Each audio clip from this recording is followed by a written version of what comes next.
Hello friends, வாங்க இன்றைக்கி நம்ம முந்திரி பக்கோடா எப்படி செய்யலான்னு பார்க்கலாம். நாம் நார்மலாக போடக்கூடிய பக்கோடாவை விட முந்திரி பக்கோடா ரொம்ப வித்தியாசமானது. இந்த பக்கோடாவுக்கு முந்திரியை எந்த பக்குவத்தில் சேர்க்கணும் அப்படிங்கிறது ரொம்ப ரொம்ப முக்கியமானது. அந்த பக்குவத்தில் சேர்த்தா தான் இந்த பக்கோடா ரொம்ப ரொம்ப இருக்கும். அதை எப்படி சேர்க்கணும், எந்த பக்குவத்தில் சேர்க்கணும் அப்படிங்கிறத இந்த வீடியோவில் நான் இடையில சொல்லியிருக்கேன். அதனால் வீடியோவை நீங்கள் ஸ்கிப் பண்ணாமல் பாருங்கள். இப்போது நாம் இஞ்சி ஒரு துண்டு நல்லா தட்டி எடுத்துக்கிடலாம்.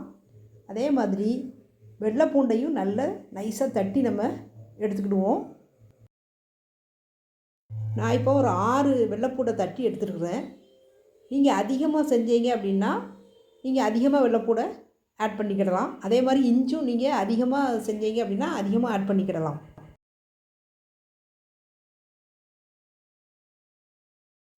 வத்தல் பொடி 1 ஸ்பூன் ஆட் பண்ணிக்கிடலாம்.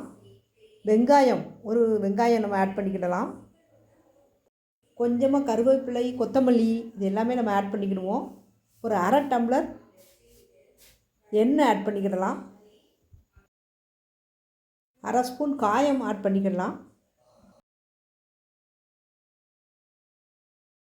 நான் இப்போ 1 டம்ளர் கடலை மாவு ஆட் பண்ணியிருக்கிறேன். நீங்கள் அதிகமாக செய்யணும் அப்படின்னா கூட கொஞ்சம் ஆட் பண்ணிக்கோங்க. அரிசி மாவு 2 ஸ்பூன் ஆட் பண்ணியிருக்கிறேன். தேவையான அளவு உப்பு ஆட் பண்ணிக்கிடலாம்.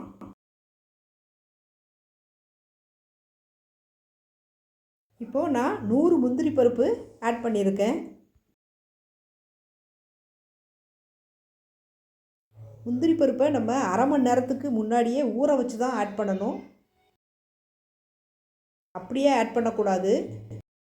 ஏன்னா முந்திரி பருப்பு வறுக்கும் போதே எளிதில் அது சிவப்பாயிரும், கொஞ்சம் விட்டால் கருகிரும். நம்ம முந்திரி பருப்பை ஊற வைக்கும்போது அதில் ஈரப்பதம் அதிகமாக இருக்கும். அதனால் நம்ம எண்ணெயில் போட்டு பொரிக்கும்போது அது சரியான பக்குவத்தில் இருக்கும். இல்லைன்னா அப்படியே நம்ம ஆட் பண்ணோம் அப்படின்னா அது டக்குன்னு கருகிரும். அதனால் அந்த பக்கோடா டேஸ்ட்டே மாறிடும். அதனால் நீங்கள் முந்திரி பருப்பை அரை மணி நேரம் ஊற வைக்காமல் இந்த பக்கோடாவை நீங்கள் செய்யக்கூடாது.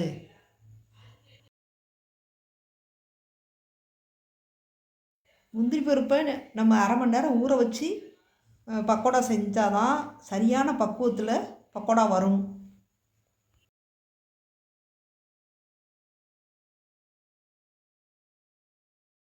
இப்போது நம்ம ஒரு கடாயை காய வச்சுக்கிடலாம். அதில் தேவையான அளவு எண்ணெய் ஆட் பண்ணிக்கிடலாம்.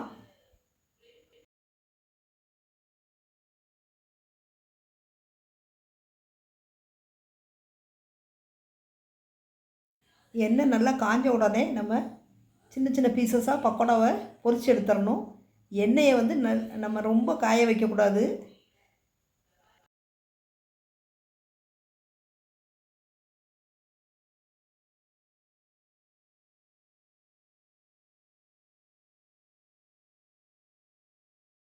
ஆயில் நல்ல மிதமான ஹீட்டில் இருக்கணும்.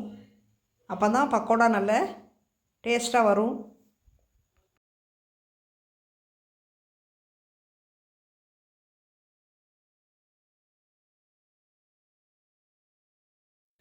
ஸ்டவ்வை சிம்மில் வச்சே நீங்கள் பொரிச்செடுங்க.